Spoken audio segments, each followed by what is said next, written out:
오늘 하나님께서 주시는 생명의 말씀은 마태복음 6장 9절에서 13절입니다. 마태복음 6장 9절에서 13절.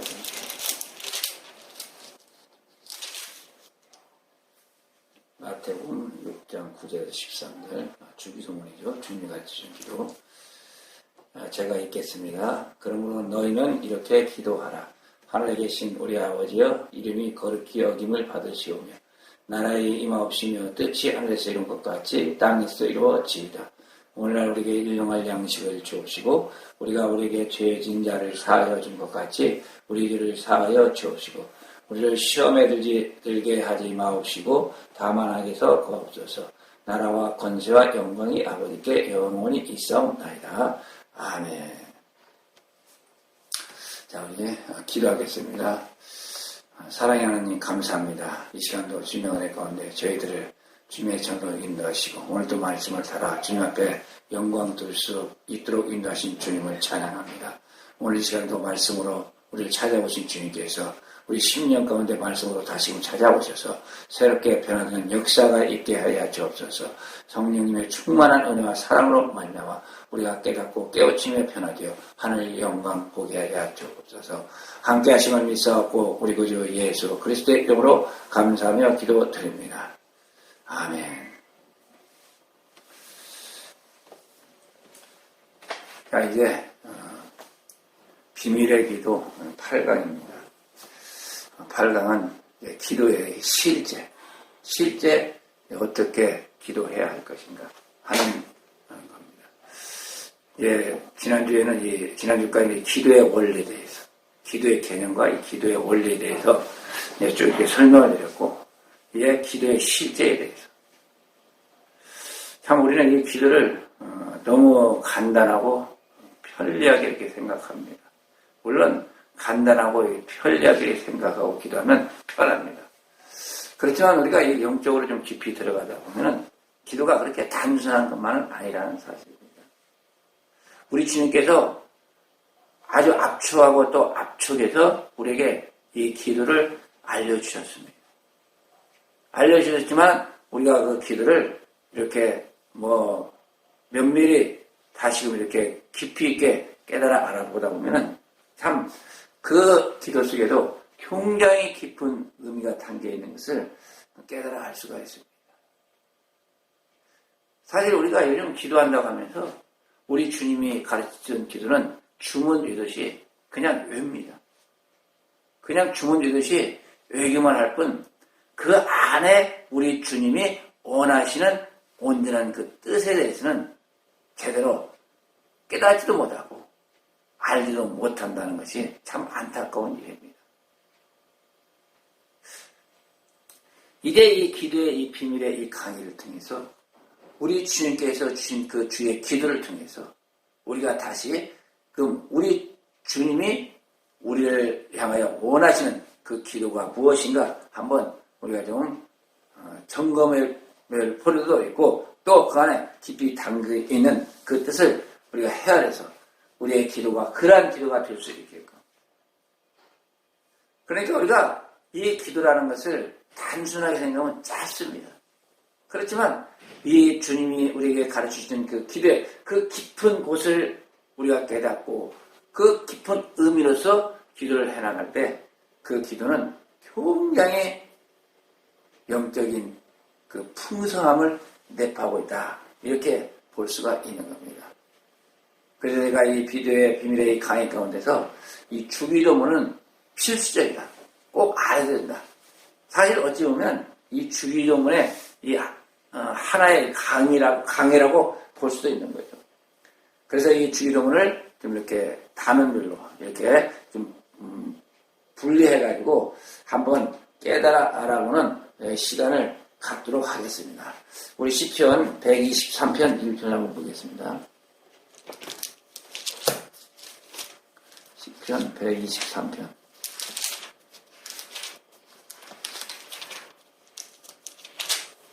1편. 자, 123편 1절에 보게 되면 하늘에 계신 주여 내가 눈을 들어 주께 향하나이다. 하늘에 계신 주여. 내가 눈을 들어 주께 향하나이다. 자, 오늘 이 주기도문에서 보게 되면 제일 먼저 나오는 용어가 하늘에 계신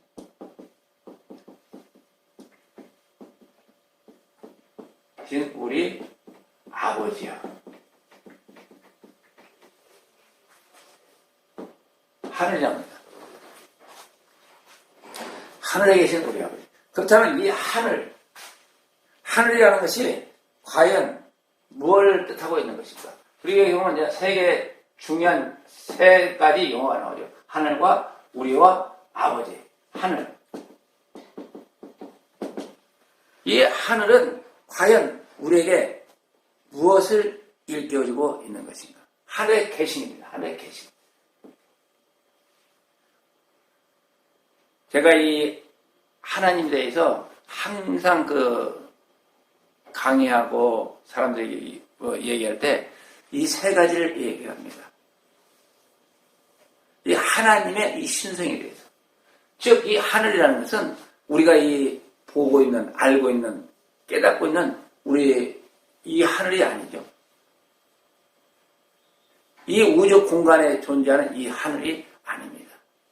이 하늘이라는 것은 우리 안의 세계 저 깊은 곳에 우리가 알 수 없는 미지의 세계, 오직 하나님만이 계시는 그런 이 세계를 여기서 우리 주님이 말씀해주고 있는 겁니다.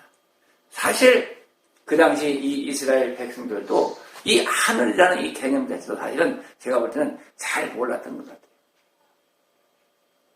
우리 주님이 어디서 내려오셨습니까? 바로 이 하늘에서 내려오신 거잖아요. 이 하늘에서 내려오신 하나님. 이 하나님. 이 하늘은 어떤 것인가? 이 하나님은 어떤 분이신가? 제가 언젠가도 이렇게 설명을 했습니다만, 우리 하나님은 우리 인간의 이 지각으로서는 도저히 알 수 없는 분입니다. 그런 분이 바로 신성이죠, 신성. 인간이 가지고 있지 못하는 그런 성품, 신성. 그런 어떤 하나님 나름대로의 독자성이죠. 그래서 이 하늘에 계신 이 하나님은 어떤 하나님인가? 이 세 가지로서 우리가 볼 수가 있습니다. 첫째는 무소부지의 하나님. 전지전능의 하나님. 전능의 하나님이고, 그다음에 영원무궁의 하나님.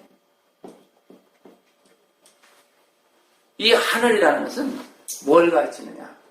이런 하나님의 이 신성에 대한 이 속성을 우리에게 일깨워주고 있는 내용이라는 겁니다. 이렇게 계시는 하나님. 이렇게 우리에게 역사하시는 하나님. 무소부재의 하나님이시기 때문에 우리는 전혀 알 수가 없습니다.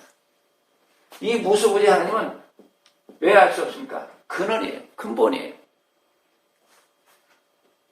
우리가 물이 나오는 그 샘에 가서, 우물에 가서 물을 먹을지라도 그 근원은 알 수가 없습니다. 하나님께서 우리에게 모든 걸 주셨지만 우리가 이 하나님의 근원은 알 수 없기 때문에 무소부재라고 합니다. 무슨 장소가 없죠. 어디 계신다는 것이 아니죠. 그냥 이 존재 그 자체인 이 하나님. 이런 하나님을 믿으라는 겁니다. 우리 인간이 볼 수 있고 알 수 있고 느낄 수 있는, 감각할 수 있는 그런 하나님을 믿으라고 우리 주님은 말씀하지 않고 계신 겁니다. 그래서 하늘이라는 말을 씁니다. 하늘에 계신 어떤 상태로? 무소부재의 그런 상태로 계신 그 하나님을 믿으라고, 그 근원이신 하나님을 믿으라고 우리 주님께서는 깨우치고 있는 거죠. 그래서 이분은 바로 근원이요, 근본이요, 본질인 거죠, 본질. 그러한 하나님께서 하늘에 계시면서 어떻게 하십니까? 이 우주 만물을 창조하시죠. 뭘 위해서요? 하나님 자신을 위해서, 하나님의 역사를 위해서, 하늘의 하나님께서, 하늘에 계신 그 하나님께서 뭐예요? 우주 만물을 창조하시는 창조주가 되십니다. 이 창조 하나님은 무슨 하나님이냐? 전지전능하시다는 것. 모든 걸 알 수 있고 모든 걸 하실 수 있는 것. 그래서 이 하나님은 절대로 오류가 없습니다. 잘못이 있을 수가 없고 허물이 있을 수가 없습니다. 이 온전하신, 티와 흠도 없는 이 온전하신 이 하나님을 믿으라는 겁니다. 그래서 이 하나님께서, 전지하신 하나님께서는 뭐예요? 이 우주 만물을 창조하시고, 우리 인간을 창조하시고, 또한 이 땅에 이렇게 우리 인간을 태어나게 하시고, 이렇게 창조하신 그 창조의 이 섭리로서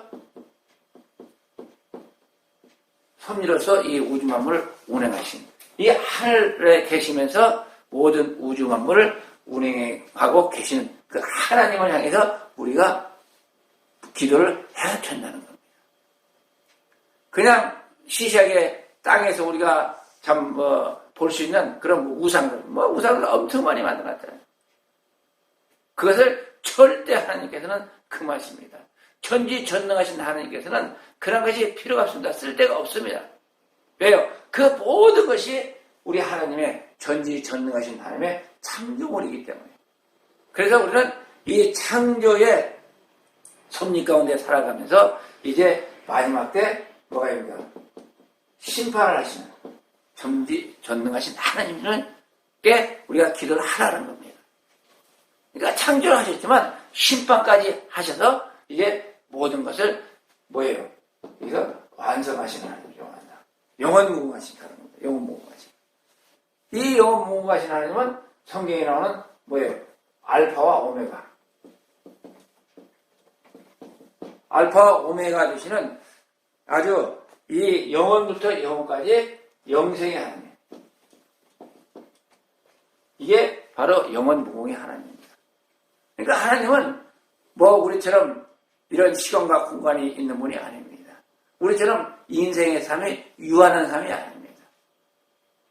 우리 하나님은 무한한 분이시요 영생하시는 분이요 알파와 오메가시며 영원에서 영원까지.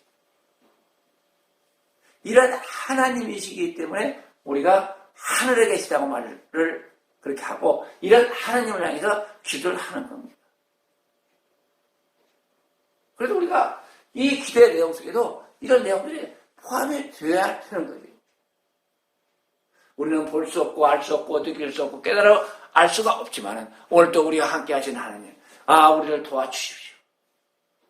모든 걸 행하시고 우주 만물을 창조하시고 나까지도 창조하셔서 오늘날 이 땅에 살아가면서 모든 하나님의 섭리와 역사를 깨닫게 하시는 하나님이시여 나의 길을 인도하여 주옵소서. 다 이런 것이 하늘에 계신 그 하나님께 기도하는 것이죠. 이제 오늘 또 내가 죄와 허물에서 벗어나 모든 죄악을 주 앞에 회개하고 새롭게 되어 저 영원한 하늘나라에서 주님과 영원히 살기를 원합니다. 하는 이런 이 모든 내용들이 뭐예요? 바로 하늘에 계신 하나님에 대한 기도가 거기에 포함되어야 된다는 겁니다. 이게 기도의 실제입니다. 그런데 우리가 이 기도하다 보면은 이런 기도의 올바른 내용들이 별로 담겨 있지 않잖아요. 우리 주님은 짧은 내용이지만 그 안에 이 모든 것을 담고서 우리로 하여금 기도하라고 말씀하고 계시는 겁니다. 그래서 우리는 이 주기도문을 면밀히 한번 깨달아 알아볼 필요가 있다는 겁니다. 그 다음에 두 번째는 뭡니까? 우리죠, 우리. 하늘에 계신 우리 아버지입니다. 나의 하나님, 나의 하나님, 나의 하나님 하면서 이 찬양들이 있습니다만은, 물론 개인적으로 단독으로 만날 때는 나의 하나님이라고 말할 수 있지만, 우리 하나님께서는 뭘 원하십니까? 우리라는 이 공동체를 우리 주님은 우리에게 알려주고 계십니다. 우리 하나님이라는 이 사실을 일깨워주고 있는 겁니다. 왜요? 우리가 없으면 하나가 될 수 없기 때문에 그런 겁니다. 나 혼자라는 것은 그냥 나 각자예요. 나 혼자라서 구원하면 끝납니다. 그렇지만 우리에는 뭐가 있습니까? 공동체 사상이 거기에 들어가 있습니다. 공동체 운명이라는 것이 거기에 들어가 있습니다. 이 우리라는 것은 교회의 공동체를 우리에게 또한 일깨워주고 있는 것이기도 합니다. 또 그리고 우리라는 건 뭐예요? 내 가족, 내 이웃, 하나님이 사랑하는 잃어버린 그 양들을 향한 하나님의 사랑이 우리 가운데 포함되어 있다는 사실입니다. 우리 주님께서 가시고 사도들과 믿는 무리들이 120문도가 모여서 다락방에서, 마가의 다락방에서 기도할 때 성령이 임합니다. 이게 뭡니까? 바로 이게 우리인 거거든요. 합심하라는 겁니다. 모이라는 겁니다. 함께 하라는 겁니다. 하나님 안에 두르라는 겁니다. 우리 주님의 많은 다양성을 거기에 내포시켜 놓은 겁니다. 그러니까 우리는 단순하게 나 한 사람, 이게 아니에요. 우리라는 것은 하나님의 나라, 하늘나라를, 이 하늘에 계신 이 하늘나라를 완성하시기 위한 하나님의 섭리가 이 가운데 깃들여 있다는 것을 우리는 깨달아 알아야 됩니다. 그래서 우리는 이 세계는 우리라는 이 성도들의 집합체,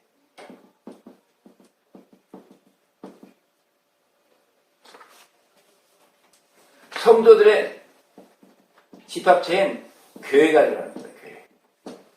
성도들의 집합체. 이 교회를 위해서 우리가 기도를 하라고 우리라는 것을 여기다 집어넣습니다.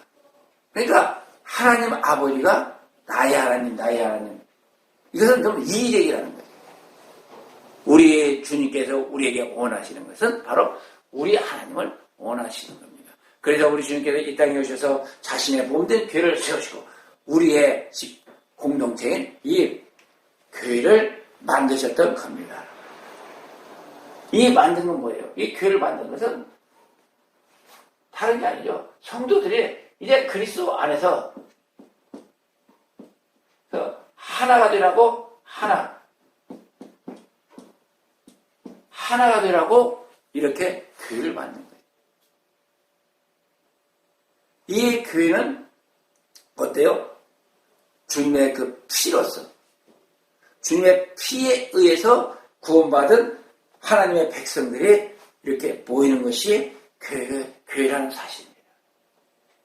그래서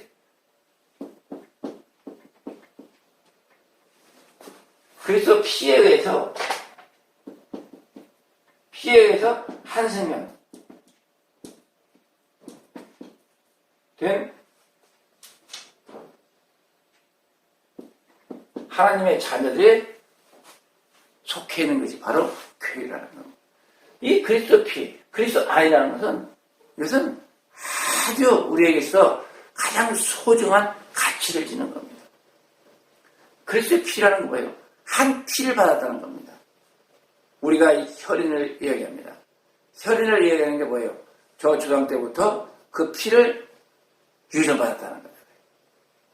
우리는 이제는 예수 그리스도를 믿음으로 하나님의 안에서 우리가 되어가지고 뭐예요? 그리스도의 피를, 하늘의 그 피를 우리가 유전을 받는 겁니다. 하늘의 피를 공급받은 거예요. 즉 하늘의 그 우리 주 예수 그리스도의 그 피로 말미암아 뭐가 돼요? 한 생명이 되었다는 겁니다. 이 세상의 그 혈육의 그 피의 가치와 우리가 그리스도 안에서, 교회 안에서 같은 공동신앙생활을 하는 그 형제 자매들의 그 피의 가치는 완전히 다른 겁니다. 그 피의 가치는 우리 주님의 피의 가치인 겁니다. 그 생명의 가치인 겁니다. 그래서 성경에서 말하는 형제 자매는 그리스도 피 안에서 그리스도의 피의 생명으로서 그 피의 생명을 공급을 받은 바로 하나님의 백성들을 일컫는 말이기도 합니다. 이러한 기도를 하라는 겁니다. 교회를 위해서, 교회 안에 성도들을 위해서, 그리스도의 피로서, 그리스도의 생명으로서 하나가 된 하나님의 이 백성을 위해서 우리라는 그런 말씀을 우리에게 일깨워주시고 계신다는 사실입니다. 그래서 우리가 이 주기도를 하면서 그냥 주문처럼 외워서만 되는 게 아닌 거죠. 그 안에 주님께서 우리에게 가르쳐 주시는 그 깊고 오묘한 뜻을 깨달아 알아야 되는 겁니다. 그러면서 우리라는 이 공동체를 통해서 이제 세 번째, 하늘에 계신 우리 아버지에서 얼마나 수고하십니까? 아버지를 우리에게 알려주십니다. 아버지. 아버지라고 하십니다. 우리 주님도 아버지라고 하시고, 우리도 다 아버지라고 하십니다. 우리 조상의 첫째 조상도 하나님 안에서 아버지라고 하고, 또 수백 년, 수천 년 전에 태어난 우리도 뭐라고 해요? 아버지라고 합니다. 참 세상 사람들 볼 때는 저건 족보도 없는 후레자식이라고 그러죠. 왜?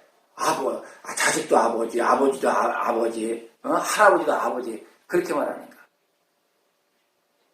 그래서 그런 사람들을 향해서 성경은 아주 어리석은 사람이라고 말을 하고 있는 겁니다. 어리석은 자니까 족보도 모른다고 하면서 그러니까 그 사람들은 뭐예요? 자기가 살아온 그 인생의 아주 짧은 인생의 삶 속에서 깨달아 안 것 그거밖에 없다는 것.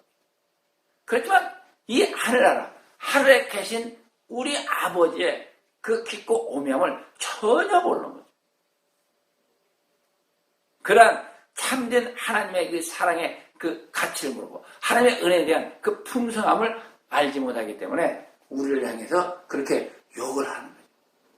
그렇지만 이 아버지라는 이 의미를 그들은 단순하게 글자 그대로 그렇게 받아들이고 있기 때문에 문제가 되는 겁니다. 이 아버지라는 이 의미는 바로 뭘 의미하느냐? 바로 이 아버지는 모든 것의 시작입니다. 시작. 하늘에 계신 우리 아버지께서 뭐가 시작되는 거예요? 모든 것이 시작됩니다. 하늘도 시작되고 땅도 시작되고 이 우주의 이 창조의 모든 역사가 이 아버지로부터 시작이 된다는 겁니다. 그렇기 때문에 이 아버지를 우리가 하나님 아버지라고 부르는 겁니다.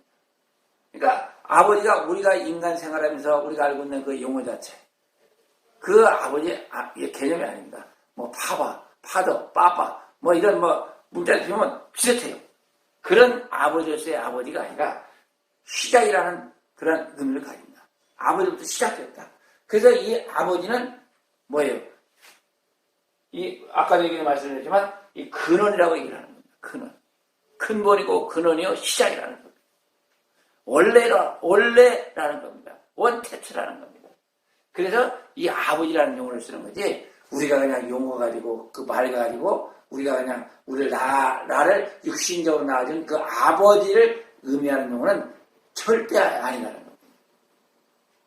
우리가 이 아버지에 대한 이 용어를 잘못 오해함을 통해 가지고 많은 혼선을 빚을 때가 많이 있습니다.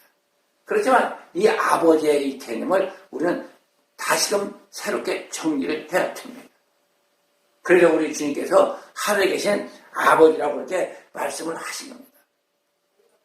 이 아버지는 누구냐? 시작이요, 근원이요, 근본이시지만은 이 아버지는 삼위일체 하나님의 본체시라는 거죠, 본체. 그래서 우리 주님도 이 본체이신 아버지로부터 어떻게 했어요? 발출을 주신 거죠. 이게 나타나신 겁니다. 우리에게 찾아오신 겁니다.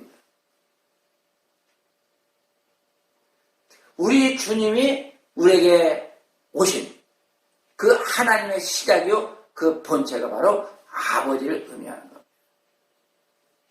그래서 우리가 이 아버지를 향해 기도를 하라는 겁니다. 왜요? 시작이고, 근원이고, 근본이고, 또 하나님의 본체이시기 때문에 그런 겁니다. 그래서 이 삼위체 시작이시고 근원이고 근본이신 이 삼위체 하나님께서 뭘 하셨어요? 중요한 것은 이 아버지 하나님께 우리를 자녀 삼으셨다는 겁니다. 자녀 삼으셨기 때문에 우리가 아버지라고 이렇게 호칭을 쓰고 있는 겁니다. 우리가 이 땅에 태어나서 육신의 몸을 입고 태어난 우리의 그 육신의 아버지는 유한하잖아요. 제한적입니다. 그렇지만 이 하나님 아버지, 삼일체 본체이신 이 하나님 아버지는 어떤 하나님이십니까? 영원한 하나님이십니다. 우리가 지금 이 땅에 태어나서는 어떤 이 시간과 공간 속에서 제약된 인생의 삶을 살다가 가지만 우리가 하늘나라에 가면은 그런 시간과 공간의 제약도 없습니다.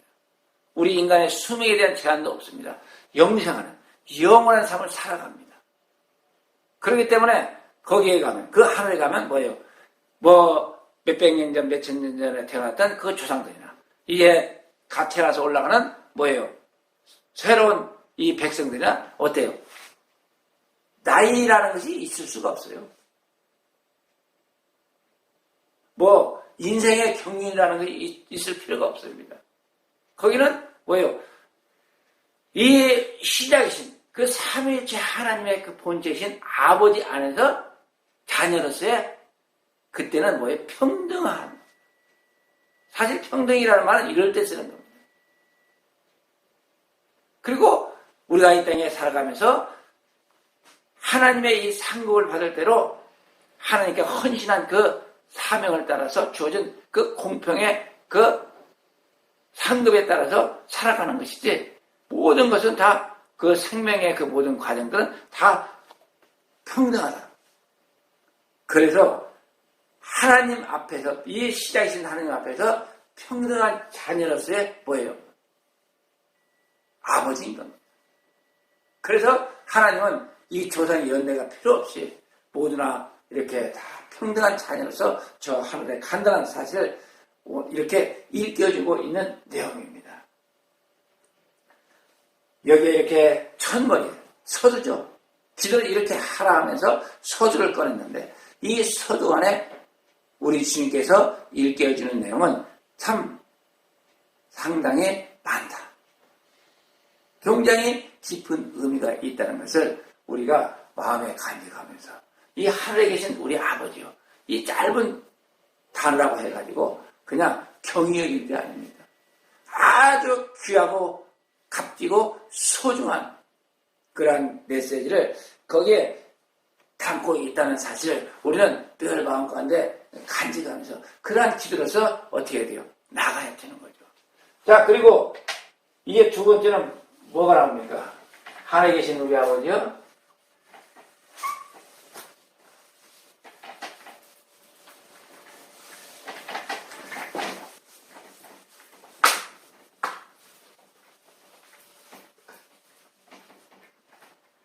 두 번째는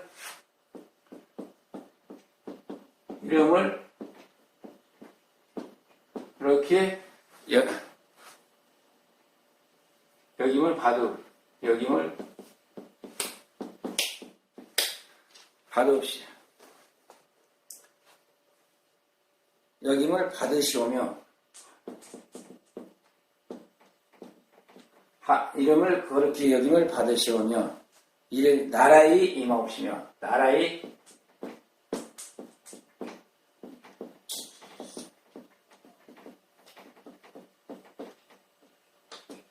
이름이 거룩히 여김을 받으시오며 나라에 임하옵시며 이제 두 번째 이 단락은 이렇게 주님께서 또 이제 기도를 이렇게 하라고 말씀하고 계십니다. 여기서 보면 여기서도 마찬가지로 이름이 나오고 그 다음에 뭐가 나옵니까? 이름이 나오면서 거룩이 나오죠. 거룩이 나오고 거룩이 나오면 그 다음에 나라에 임하옵시며 여기서 이렇게 이 세 단원을 설명을 해주고 있습니다. 자, 여기서 그렇다면 왜 이름을 거룩히 여김을 받으시오며 했을까요? 참 이 이름이라는 것이 굉장히 소중하고 값진 겁니다. 아마 이 사람으로 태어났으면은 어떻습니까? 이름이 없는 사람이 없죠. 이름이 없다는 것은 그 사람은 그 존재 자체가 사실 없는 겁니다. 그래서 모든 사람들은 이름이라는 것을 참 굉장히 소중히 여깁니다. 그러다 보니 요즘에는 부모들이 아니면 그 할아버지 할머니들이 뭐 자기 지네 이름을 잘못 졌다고 요즘 그 시대에 안 맞는다고 내 이름을 바꾸기도 하죠. 사실 이 이름이라는 개념은 무슨 개념이 있습니까? 그게 바로 이 소속 개념이 있는 겁니다. 부모가 자식의 이름을 주신다는 것은 뭐예요? 너는 내 소유라는 그 의미가 있는 거예요. 그러다 보니까 요즘에는 뭐 개도 데려다가 이름을 지어주고 그러더라고요. 고양이도 지어주고. 왜요? 자기 거라는 거죠. 자기 소유라는 거죠. 하나님께서도 성경에 보게 되면은 뭘 지어줍니까? 하나님이 쓰시는 하나님의 종에게는 이름을 주시잖아요. 아담도 이름을 주셨어요. 하와도 이름을 주셨어요. 그리고 쭉 가면서 이제 아브라함에게도 처음에는 아브라함이었지만 아브라함으로 바꿔줍니다. 사라도 사라에서 사라로 바꿔줍니다. 우리 주님이 이 땅에 오실 때도 예수라는 이름을 주십니다. 뭐 이 모양 저 모양으로 해가지고 어쨌든 하나님께서 직접 이름을 주시거나 아니면 하나님의 택한 사람을 통해서 또 이름을 주시기도 하죠. 그래서 그만큼 이 이름이라는 것은 굉장히 가치 있고 소중한 것이다. 그래서 이 땅에 태어나는 그 많은 사람들은 뭘 하려고 그래요? 자기 이름을 남기려고 그럽니다. 그래서 옛날에 속담에도 있죠. 호랑이가 태어나면 가죽을 남기고 사람이 태어나면 이름을 남겨야 된다. 그리고 우리가 역사를 이렇게 공부하면서 보면은 다 이름으로서 그분에 대한 부분들이 나옵니다. 벌써 이름, 이순신 하면 이순신 장군이라는 것이 우리가 마음가운데 떠오르죠. 세종대왕 하면 또 떠오릅니다. 또 김일성 하면 또 떠올라요. 그 이름의 그 가치가 뭐가 있어요? 그 사람에 대한 그 모든 가치성이 거기에 담겨 있다는 겁니다. 그래서 이름이라는 것이 굉장히 소중하고 가치 있는 것이다. 그래서 우리 주님께서도 이 주기도문에서 뭘 합니까? 하늘에 계신 우리 아버지를 가지고 먼저 말씀하시고 나면서 뭐예요? 이제 여기에 후속 기도가 나오는 거죠. 하나님의 이름을 거룩히 여김을 받으시오며 하나님의 이름이 거룩히 여김을 받으시오며 이름이 거룩히 여김을 받으셔야 된다고 그렇게 말씀하고 계신 겁니다. 그러니까 우리도 이 땅에 살아가면서 그러잖아요. 누구의 이름을 대면서 욕하게 되면 명예훼손죄입니다. 그 이름을 높여주는 것이 그 사람에 대한 존경심을 표현하는 거죠. 이 땅에서 사람을 따라가는 그 많은 수많은 사람들이 있잖아요. 자기가 그 맹종하는 그 사람에 대해서 그 이름을 그렇게 소중하게 여깁니다. 아주 가치 있게 여깁니다. 그 사람 이름만 들으면 어때요? 마음이 막 흐뭇하고 뿌듯하고 막 열정이 나게 되는 거죠. 요즘 대중 가요들도 보면은 거기에 어때요? 탤런트들 가수들도 유명한 가수들도 보면 그 이름을 넣고서 그냥 열광을 합니다. 스포츠와 마찬가지. 그게 이름이라는 거예요. 그건 왜 그래요? 그게 바로 하나님으로부터 내려온 것이기 때문에 그렇습니다. 하나님께서 우리 인간의 의식 속에 그런 걸 심어주셨기 때문에 오늘날 우리 인간들이 그런 이름에 대해서 아주 소중하고 가치 있게 여긴다는 겁니다. 그래서 예전에 참 뭐라고 그럴까요? 이런 표현을 쓰는 것 들은지 모르지만 우리 조상들은 사실 좀 무시했잖아요. 난 놓고 기억자도 모른다 할 정도로. 그러다 보니까 이름을 생각나는 대로 막 지어버렸잖아요. 그래서 나온 이름들이 참 오늘날 보게 되면 굉장히 유치한 이름이 많이 이렇게 분포가 되어 있는 것을 볼 수가 있습니다. 그렇지만 좀 유식하고 좀 아는 사람들은 이름을 잘 지으려고 엄청 노력을 합니다. 이와 마찬가지로 우리가 이 하나님의 이름에 대해서 굉장히 가치가 있다. 아주 존귀한 이름이라는 것을 우리가 깨달아 알아야 됩니다. 우리가 이 땅에 살아가면서 누구를 만났다. 그러면 그 사람 이름을 통해서 그 사람을 만나게 되는 거죠. 우리가 하나님을 만날 때도 사실 이와 같은 겁니다. 우리가 하나님을 그냥 만나는 게 아닙니다. 그 하나님의 그 이름을 통해서 우리가 하나님을 만난다는 사실. 그래서 성경에 보게 되면요, 하나님의 이름이 엄청 많이 나옵니다. 다 헤아릴 수가 없습니다. 다 찾아낼 수가 없습니다. 물론 많은 분들이 이 성경 속에서 이 하나님의 이름을 찾고자 엄청 노력들 많이 한 것을 볼 수가 있습니다. 왜 그렇겠어요? 그 하나님의 이름을 통해서 그 하나님의 이름을 통해 만난 그 사람이 하나님의 복을 받았기 때문에 그런 겁니다.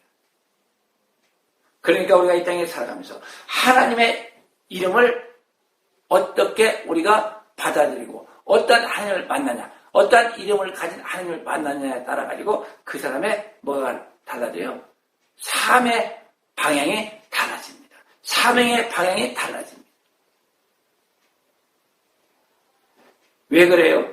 우리 하나님은 아주 다양하신, 너무나 다양하신, 우리가 이루 헤아릴 수 없는 그 다양하신 하나님이시기 때문에 그런 거죠. 그래서 이름이 하나님의 이름이 많다고 해가지고 뭐예요? 하나님의 뭐 여러분이다, 막 수것이 많다, 이 말을 하는 건 아닙니다. 이거하고는 전혀 다릅니다. 뭐와 같습니까? 우리가 이 사물을 볼 때, 사물을 보는 사람마다 그 각자 생각에 따라서 그 사물에 느끼는 감정이 달라집니다. 우리가 하늘에 계신 우리 아버지, 이 하나님을 바라보면서 이 하나님에 대한 그 은혜의 각도가 달라집니다. 하나님께서 베푸시는 그런 하나님의 그 다양한 형태가 다르다는 겁니다. 그런 그 다양한 형태 속에서 만난 그 하나님, 그게 바로 뭐예요? 하나님 한 분이신 그 하나님께서 파생해서 우리에게 일깨워 주시는 그 자신의 하나의 은혜를 베푸시는 하나의 형태의 이름이라는 그 사실입니다.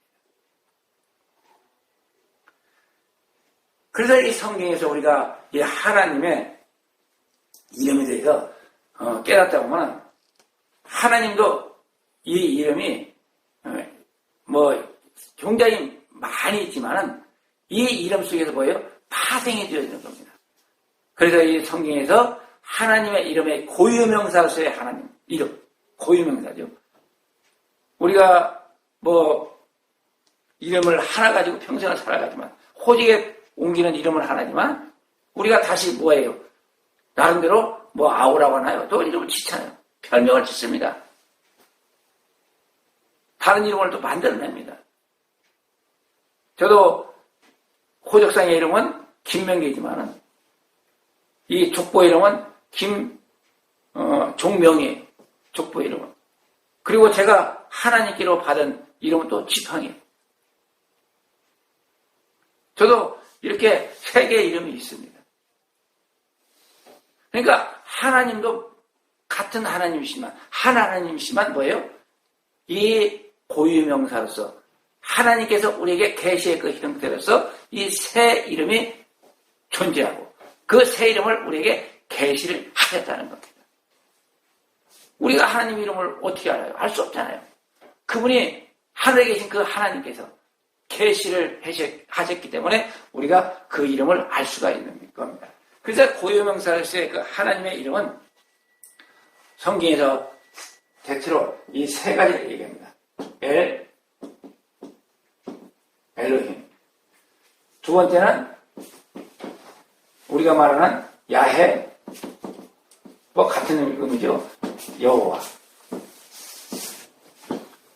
그리고 세 번째는 주입니다. 주. 주인데 이것은 마도나의, 즉 퀴리오스라고 하죠.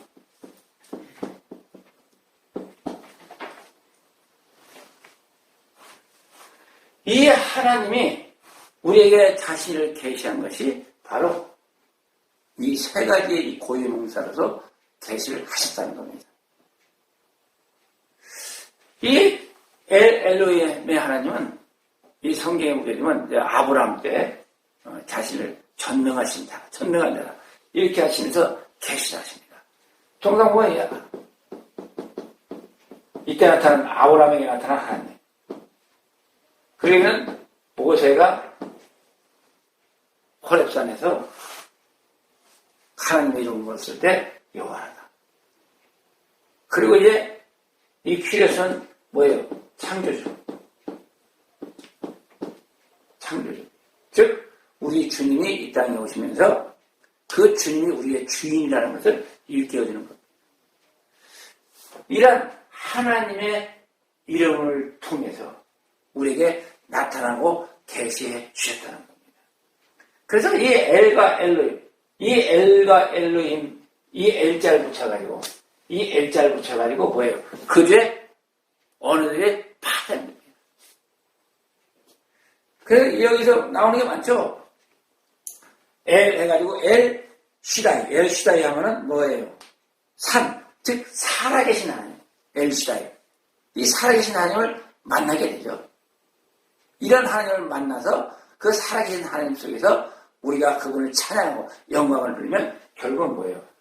하나님의 이름 안에서 우리가 하늘에 계신 우리 아버지와 이렇게 연결이 된다는 겁니다. 뭐 엘로서 나오는 하나님은 몇 가지만 이렇게 제가 말씀을 드리면, 그리고 아까 말하는 엘슈다이 하나님이 있는 반면에 에론, 지극히 높으신 하나님, 그리고 엘로에, 엘일람이라고도 하죠. 영생하시는 하나님. 뭐 제가 설명드리면 아마 다 들어본 하나님의 이름일 거예요. 엘로이, 그 다음에 엘베델, 베델의 하나님. 이건 뭐 베델의 하나님은 뭐 많은 분들이 알고 있죠. 베델의 하나님. 야곱이 베델에서 기도했을 때 만났던 하나님. 그러니까 어떤 하나님을 만났느냐에 따라 가지고 하나님 이름이 뭐예요? 자기에게 임하는 겁니다. 이게 하나님의 은혜와 사랑의 능력인 거죠. 그리고 엘로의 이스라엘 하나님, 즉 이스라엘의 하나님을 일컫는 겁니다. 이렇게 엘이라는 이 용어를 통해서 하나님께서는 여러 가지 파생된 하나님의 자신의 모습을 이렇게 우리에게 계시하시고 우리를 만나 주신다는 그 사실입니다. 자, 이 엘로힘 그리고 야훼, 이 여호와 하나님입니다. 이 여호와 하나님은 이제 모세가 호렙산에 올라가서 그 불꽃 떨기나무 속에서 나타나신 하나님 물어보죠. 물어보니까 나는 여호와라, 나는 나다, 스스로 있는 자다, 이렇게 말씀하시면서 모세를 통해서 그 이스라엘 백성을 구원한 그 하나님. 이 하나님, 이 여호와 하나님은 어떻게 됩니까? 이 여호와 하나님은 스스로 계신 그분으로서 우리에게 나타나셨고, 그리고 원래 원어는 이 야훼가 가깝다 이렇게 주장하죠. 뭐 영어로서는 여호와고, 뭐 히브리어로 야훼라고 이렇게 우리가 이렇게 설명을 하는데, 뭐 야훼로 불렀는 것 어떻고 여호와로 불렀는 것 어떻습니까? 뭐 저쪽 이슬람권에 가면은 또 뭐 알라라고 부르죠. 알라, 같은 의미라고 그러더라고요. 어쨌든 이 하나님은 우리가 인간의 그 의식 속에서 우리가 어떻게 받아들이냐에 따라 가지고 그 하나님, 만나는 그 하나님이 달라지는 것이죠. 하나님이 바뀌는 게 아니고, 하나님이 뭐 이랬다 저랬다 뭐 여러 가지 막 수없이 있는 게 아니고, 우리 인간이 너무 하나님에 비해서 볼품없고 가치가 없다 보니까 그 하나님의 그 소중하고 귀한 그것 중에 하나만이라도 우리는 받아들이면 뭐예요? 우리는 풍성이 되는 겁니다. 우리는 하나님의 이름 중에서 그 한 가지 이름만을 통해서라도 우리 인생의 그것을 접목시킨다면 우리 인생은 그리스도 안에서 성공한 인생이 되어지는 거죠. 우리가 쉽게 설명하면 그렇잖아요. 재벌이 최고의 재벌이 많잖아요. 많은데 누가 친척 하나 누가 못 모르게 살리겠어요? 그냥 어디다 갖다가 재벌은 다 알지 못하더라도 비서시켜갖고 쟤 먹고 살게 해주면은 그냥 어디다 갖다가 이 자리 하나 좋은 자리 치고 있으면 괜찮잖아요. 무슨 걱정이 있겠어요? 우리가 이 땅에 살아가는 그 재벌에게도 그런 영역이 있죠. 하물며 하늘에 계신 우리 아버지의 그 능력은 이루 헤아릴 수가 없는 거죠. 그 하나님의 참 무한한 그 하나님의 그 은혜를 뭐예요? 조금 받아들이는 거죠. 그것만 받더라도 우리는 풍성히 채워준다. 그 하나님이 바로 이 여호와 하나님. 여호와 하나님으로서 우리에게 임하시는 거죠. 그래서 이 여호와 하나님은 통상 보게 되면 한 5가지를 이렇게 우리에게 설명을 해줍니다. 무슨 하나님이냐? 만군의 여호와. 만군의 여호와 해가지고 뭘 말씀하시냐? 세상을 창조하시고 다스리는 하나님으로서 우리에게 계시 주신 겁니다. 창조하시고 계시하는. 사실 우리 인간에 있어 가장 큰 역사는 뭐예요? 창조자 하나님. 하나님이 우주만물을 창조했다. 이 창조하신 그 우주만물을 다스리는 만군의 여호와. 이렇게 우리에게 나타나고 계시해 주신다는 그 사실입니다. 그리고 여호와 이시. 잘 알죠? 여호와 이시는. 또 여호와 살름, 평강의 하나님. 여호와 삼마. 거하시는 하나님. 여호와 삼마. 그리고 여호와 이레. 준비하시는, 예비하신 하나님. 이런 용어들은 우리가 이 성경 속에서 익히지는 내용들입니다. 알고 있는 내용들이니까 제가 깊이 있는 설명을 해와야 의미가 없고요. 어쨌든 이렇게 여호와 하나님으로, 야훼 하나님으로 모세를 통해서 우리에게 계시하신 하나님. 이런 하나님이 바로 우리를 인도하신다는 이 사실을 받아들이고 믿으면 되는 겁니다. 그리고 이제 주. 우리가 예수 그리스도를 뭐라고 합니까? 주라고 부르죠. 주 예수 그리스도. 아주 이것은 굉장히 의미 있는 호칭입니다. 주 예수 그리스도.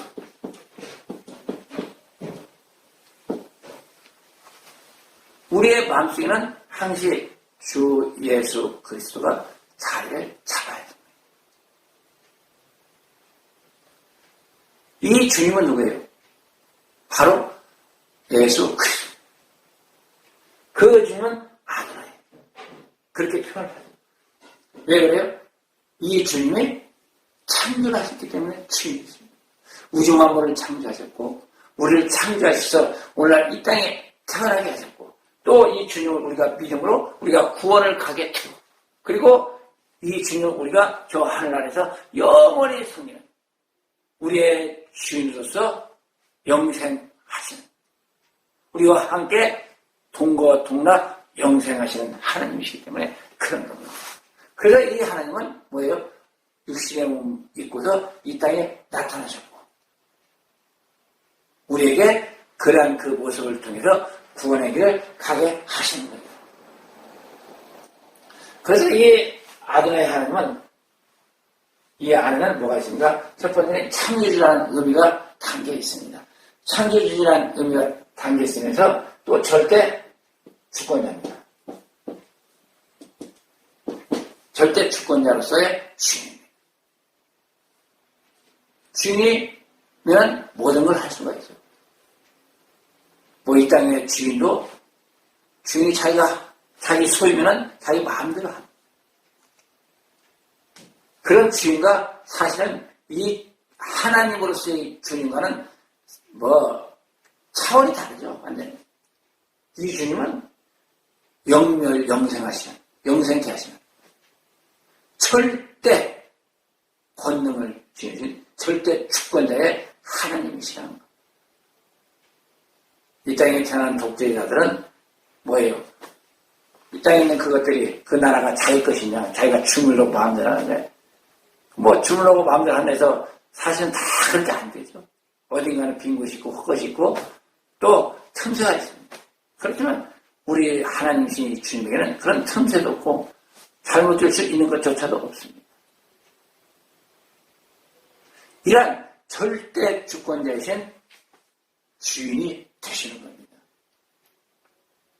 그러한 이 주님은 뭐예요? 우리가 그 주님 앞에 우리의 모든 소유를 맡기는 거예요. 소유.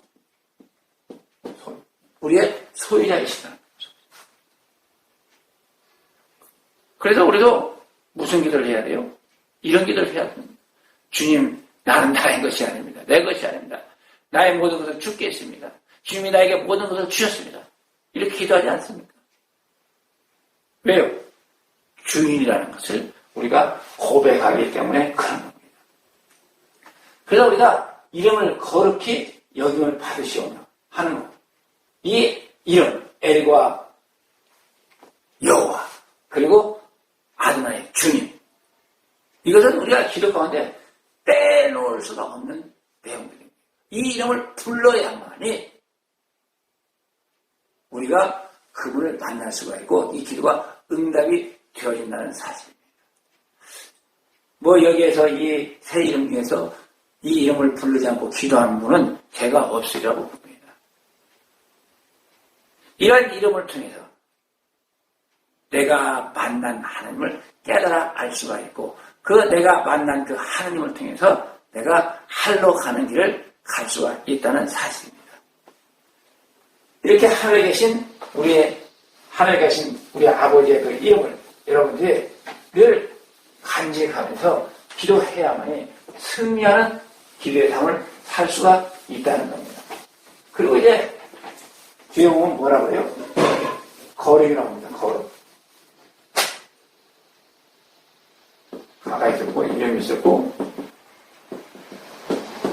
거룩이죠. 거룩히 여김을 받으시오며. 여기서 거룩이라는 건 뭐예요? 우리가 거룩을 일반적인 용어로 분리하는 거죠. 거룩이라는 것이 어떻습니까? 달다는 거죠. 사실 이 거룩이라는 것은 우리 인간의 그 개념하고는 상당히 괴리감이 있는 거예요. 왜 그래요? 우리 인간은 거룩이라는 그 용어 자체, 단어 자체를 사실 사용할 수가 없기 때문에 그렇습니다.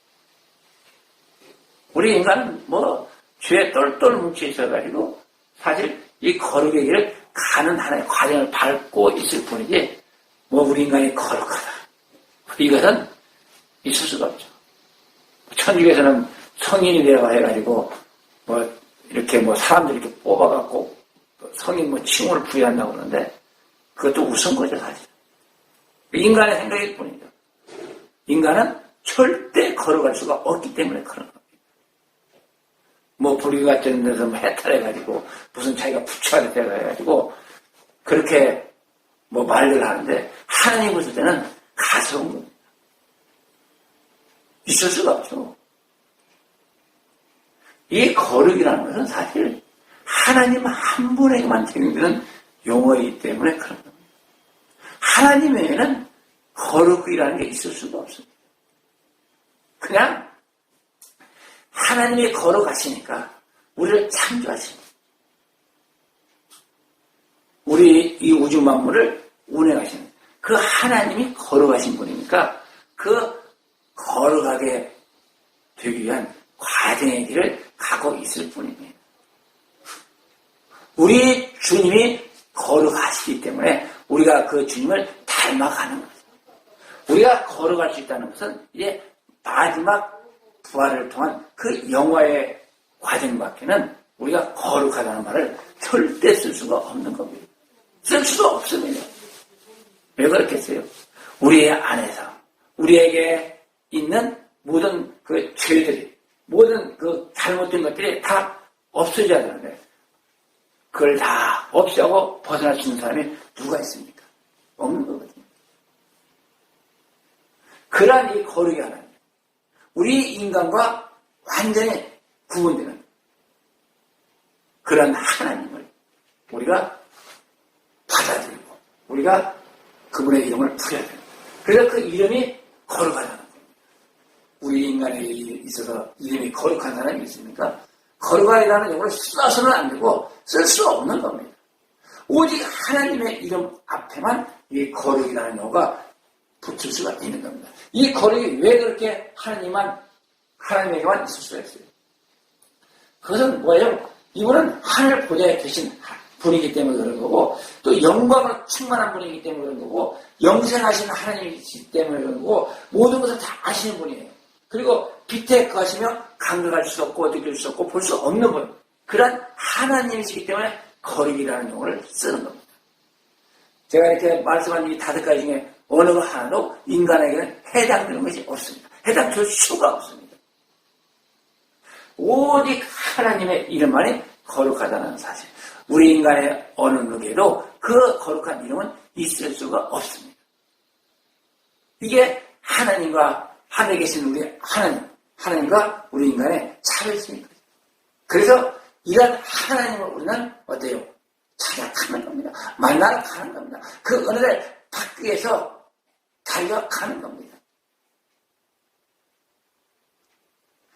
이러한 그 의미의 그 하나님을 만나서 이 거룩의 하나님을 우리가 놓고서 기도해야만이 올바른 길을 갈 수가 있다는 겁니다. 그리고 하나 더, 이제 나라의 임없이 나라의 임고 나라이나 나라가나 나라가 임없이 임한다. 나라가 임한다는 거예요. 나라가 임한다. 참 우리가 흔히 신앙생활에서 잘못된 그 신앙의 길을 걷는 경우가 허다합니다. 사람들이 이 대화를 하다 보면은 말이 통하지. 제가 몇 년 전에 그런 얘기를 들은 적이 있어요. 그 목사님이 선교를 나갔다, 7년 만인가 돌아왔다고. 7년 만에 돌아와가지고, 자기 동창들을 만나가지고, 이 대화를 하는데, 대화가 안 되더랍니다. 저도 이 선교를 다녀왔지만, 저도, 저는 그렇게 오래 다니지 않았지만, 어쨌든 저도 그런 걸 느낀 게 있어요. 왜요? 우리가 전에 알았던 이 신앙의 방향이 바뀌어버리더라고요. 한국교회가 왜 이렇게 되었을까? 예전에 우리가 믿고 열심을 향해서 살아가면서 쫓아다녔던 그 하나님의 그 모습들을 잘 찾을 수가 없어요. 오늘날 교회에서. 그래서 이렇게 제가 많은 사람들 만나다 보니까 대화를 하게 되면 이 사람들의 주제가 뭐예요? 대화의 주제가 전부 땅이에요. 땅. 교회에서 땅이 된 거예요. 교회 가도 목사님들 만나도 무슨 아파트가 어떻고 내 자식이 어떻고 저 목사님 교회가 부흥했고 전부 땅에 대한 얘기밖에 없습니다. 하늘의 경우는 잘못된 거예요. 딴 나라 사람이에요. 오늘날 이 한국교회가 이렇게 잘못된 길로 가 있더라는 것을 발견하게 됩니다. 우리 주님께서 여기서 주기도문에서 분명하게 기도의 제목을 말씀하고 계십니다. 나라가 임하라는 거예요. 나라 임하옵시. 이 땅에 하늘나라가 임해서 우리가 그 하늘나라를 입어야 되는데 그 하늘나라를 더 씌워야 되는데 딱 천막을 치고서 하늘나라를 임하는 걸 막습니다.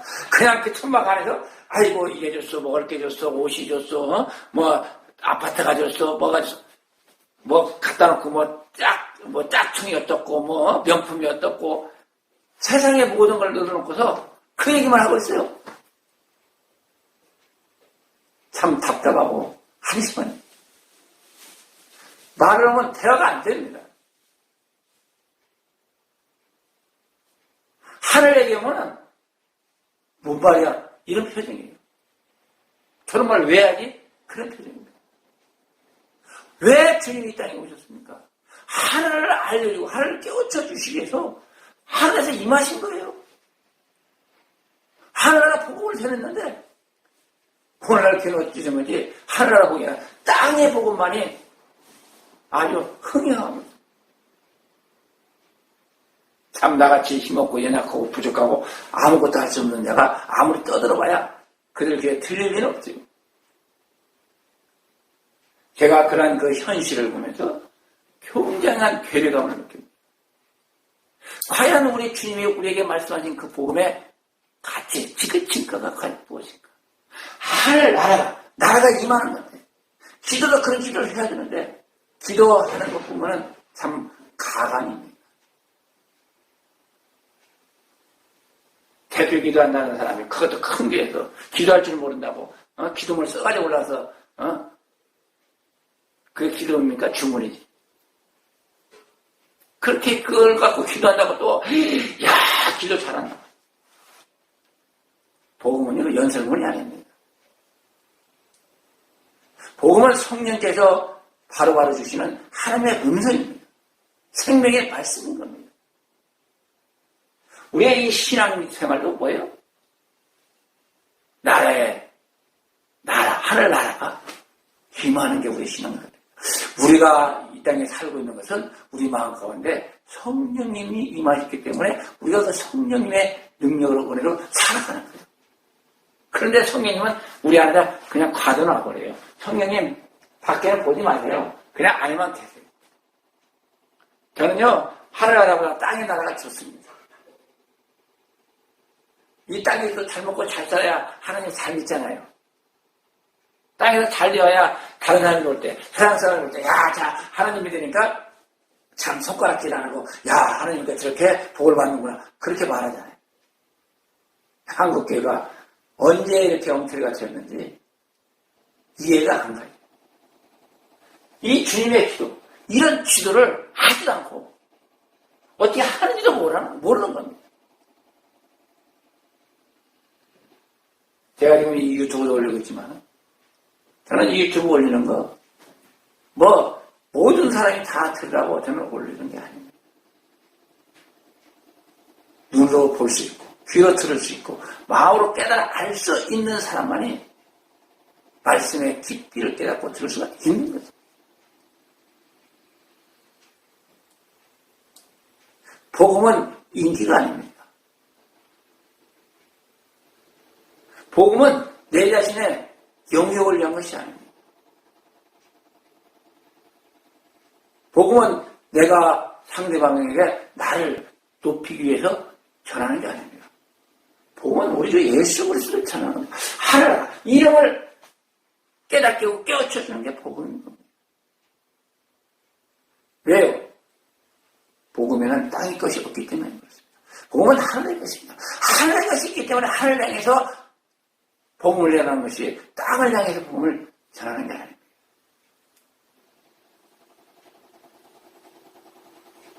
오늘날의 이 복음의 전파는 뭐예요? 하늘이 없는 것이 가장 큰 문제입니다. 오직 땅밖에 없어요. 하늘나라가 임해야 되는데 하늘나라가 모든 각자 신령 가운데서 뭐예요? 들어와야 되는데 그게 없다는 겁니다. 참 엄청 불행한 겁니다. 이런 이 사실 속에서 우리가 이 하늘나라를 제대로 깨달아. 그래서 우리가 기도할 때는 이 나라가 빠지면 안 됩니다. 하늘나라가 빠지면 안 됩니다. 하늘나라를 위해서 우리가 살아가고 있습니다. 이 교회가 뭐예요? 하늘에서 땅에 임한 하늘나라예요. 근데 오늘날 교회는 그냥 교회 건물이 되어버리고 말았어요.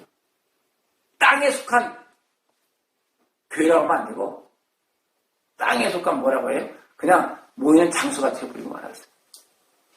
교회에서는 하나님의 복음이 전파되어야 되는데 하늘이 전파되어야 되고 하늘나라가 임하는 역사가 나타나야 되는데 뭐예요? 땅이 전파되고 연설문이 막 행하고 들으면 그럴 줄 알죠. 왜요? 세상적인 이론 다 갖다 붙이다가 성경 한두 개 적용해갖고 갖다 더 씌우니까 그럴 줄 알죠. 그게 다 막 사람들이 열광을 합니다. 그럼 세상에 탤런트들이나 이거 다 똑같은 거죠. 복음은 절대 그렇지 않습니다. 복음은 그런 가치를 지는 게 아닙니다. 복음은 생명입니다. 하늘의 생명입니다. 땅의 생명이 아닙니다. 땅의 생명을 위해서 오늘날 교회는 거기에 대한 키포인트를 맞춰갖고 복음이라고 전하고 있습니다. 그건 복음이 될 수가 없습니다. 그건 하나의 세상 강연이요. 종교 연설인 겁니다. 분명한 거예요. 나라가 임하는 기도. 이 기도, 이름이 거룩히 돼서 나라가 임하는 이 기도가 온전한 기도예요. 하나님이 기뻐하는 기도예요. 우리 주님이 우리에게 명령하고 말씀하시는 기도라는 이 사실을 우리는 받아들여야죠. 이러한 이 사실을 받아들이고 이러한 올바른 기도로서 승리하는 여러분들이 되시기를 주님의 이름으로 축원을 드립니다. 이어서 다음 시간에 강의하도록 하겠습니다. 자, 기도합니다. 사랑의 하나님 감사합니다. 우리 주님이 이 땅에 오셔서 우리에게 주의 이름을 알려주셨지만 우리는 그 기도 속에 담겨있는 주님의 온전한 뜻을 분별치 못하고 우리 인간의 육신의 경험과 압력의 경험과 이생의 자랑을 펼쳐 우리가 기도를 행해 왔음을 주 앞에 고백합니다. 주님 용서해 주시고 올바로 깨우쳐 주시고 참된 지위로서 온전한 기도로서 주 앞에 나아갈 수 있도록 저희들을 인도하여 주옵소서. 함께 하심을 믿사옵고 우리 구주 예수 그리스도의 이름으로 감사하며 기도 드립니다. 아멘.